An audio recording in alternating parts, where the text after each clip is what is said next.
बुधवार की प्रदोष कामना की पूर्ति करते हैं। श्री शिवाय नमस्तुभ्यं। बुधवार की प्रदोष पड़ती है तो शिव रजत भवन में निवास करते हैं। ओम शब्द लिखकर, अक्षर लिखकर, उस पर एक बेलपत्र समर्पित कर कर शिव जी से अपनी कामना कर कर जो प्रदोष के दिन,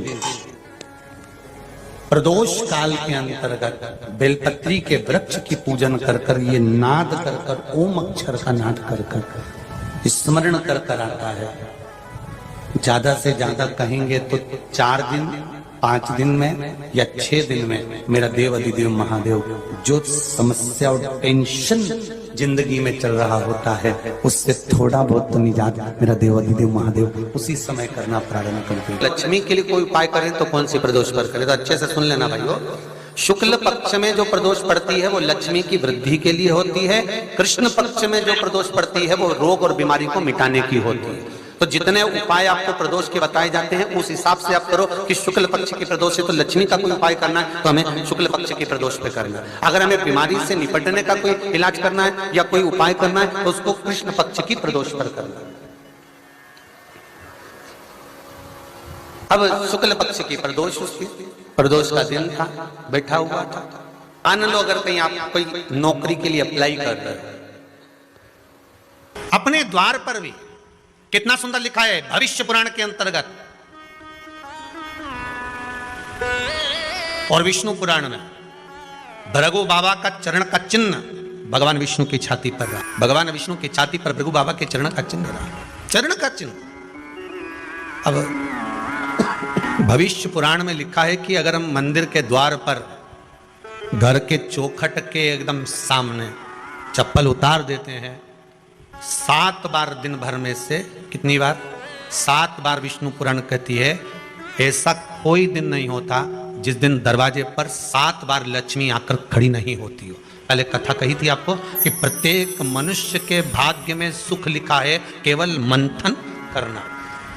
भविष्य पुराण कहती है 7 बार लक्ष्मी प्रत्येक मनुष्य के दरवाजे पर जाकर खड़ी होती है, पर द्वार पर चप्पल पड़ी होने के कारणवश वो लौट कर चली जाती है। बहुत ध्यान दीजिएगा महाराज, थोड़ा सा आपको बुरा लगेगा, लग जाए, पर शिव पुराण है, जीवन संवार देगी तो अच्छी बात है,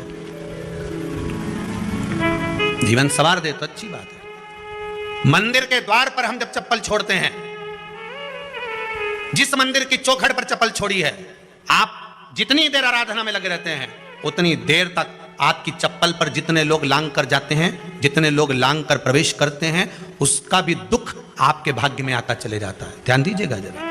चप्पल का भविष्य पुराण में पढ़िएगा कभी कि पादुका का महत्व क्या है, पादुका किस ओर उतारना चाहिए, पादुका को कहां रखना चाहिए, किस जगह पर बुआरी झाड़ू को रखना चाहिए, किस जगह पर चलनी को रखना चाहिए। सुई, कंपनियां कई बंद भी हो गई, कई कंपनियों से निकाल भी दिया गया, कहीं पत्नी परेशान हो रही है, कहीं पति परेशान हो रहा है, आप कहीं अप्लाई कर रहे हो तो जैसा माता उमा ने प्रदोष काल में, प्रदोष के समय पर, प्रदोष काल के अंतर्गत बेलपत्री का स्मरण किया है, वो बेलपत्र का स्मरण अगर संसार का मनुष्य कर लेता है तो महाराज ब्रह्मवृत्ता पुराण कहती है कि उस जीव का ऐसा कोई कार्य नहीं जो सफल नहीं होगा। महाराज मेरा निवेदन रहेगा, किसी एग्जाम में आप बैठ रहे हो, इंटरव्यू के लिए जा रहे हो, किसी कार्य के लिए जा रहे हो, नौकरी नहीं लग रही, सर्विस नहीं लग रही, तो महाराज तांबे के कलश में 11 बेलपत्र को रखा जाए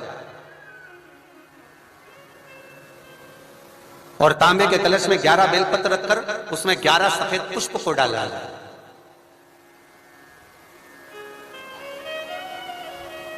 लाल चंदन घिसकर कटोरी में लेकर जाइए। प्रदोष के दिन, शुक्ल पक्ष का जो प्रदोष पड़ जाए उसके दिन शंकर के शिवलिंग पर लाल चंदन लपेटने से पहले शंकर की जो जलाधार, तो लाल चंदन का लेपन आपको इस पूरी जलाधारी पर करना है। लाल चंदन का लेपन पूरी जलाधारी पर करना।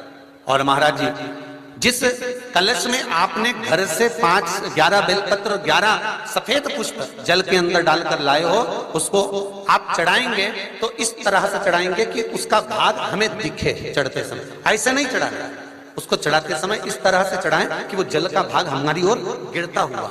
महाराज जब आप वो समर्पित कर दें, बेलपत्र पुष्प आदि सभी चीजें, उस चंदन का एक थोड़ा सा भाग पूरी जलाधारी पर हाथ फेर कर अपने दरवाजे पर आते आते उसका स्पर्श कर दें। जिस दरवाजे से आप एग्जाम देने के लिए जाओगे, जिस घर से आप जाओगे, अपने घर के किसी भी दरवाजे पर उसका हाथ लगा दें या कोई स्थान को छू लें।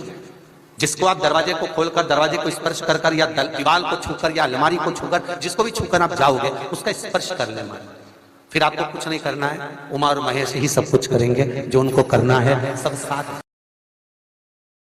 शंकर भगवान ने कहा जब प्रदोष काल हो, शाम का समय हो, उस समय पर बेलपत्री, पीपल और आंवले के नीचे लक्ष्मी तो कुछ देर के लिए विराजमान हो जाना। जो तेरे इन वृक्षों के नीचे शाम को दीप लगाने आए उसके घर तो पीछे पीछे चली जाना। बस इतनी कृपा कर देना।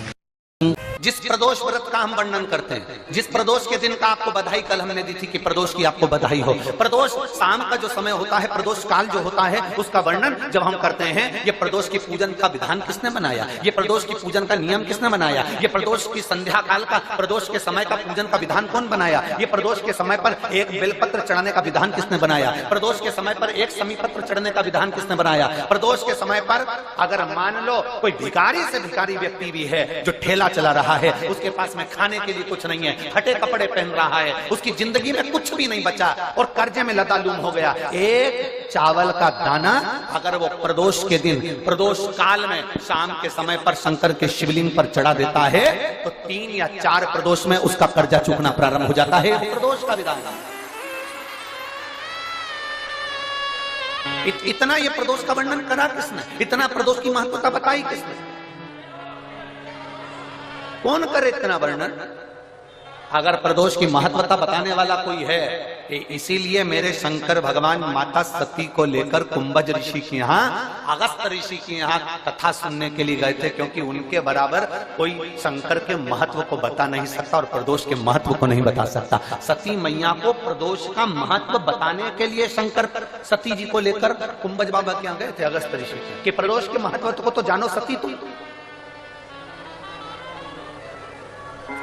तुम प्रदोष के महत्व को तो सती जानो, तुम प्रदोष के महत्व को तो सती पहचानो कि प्रदोष का महत्व क्या होता है, प्रदोष काल का महत्व क्या होता है, प्रदोष के समय का महत्व क्या होता है। जिस समय पर सूरज डूब रहा हो, चंद्र प्रकाशित हो रहा हो, दोनों का मेल हो रहा हो, ना तो पूरा सूरज डूबा है, ना पूरा चंद्र आया है, ना पूरा अंधेरा है, ना पूरा उजाला है, उस समय को प्रदोष काल कहा गया, उस समय को प्रदोष का समय कहा गया। प्रदोष का दिन, प्रदोष काल,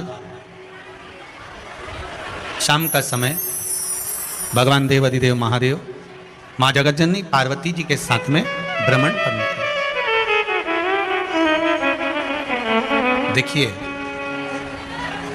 अगर प्रदोष का व्रत नहीं कर सकते, प्रदोष के दिन आप व्रत नहीं कर सकते, मान लो आपसे भूखा नहीं रहा जाए, प्रदोष का व्रत नहीं कर सकते, प्रदोष के दिन आप भूखे नहीं रह सकते, मंदिर भी नहीं जा सकते, दिया भी नहीं लगा सकते,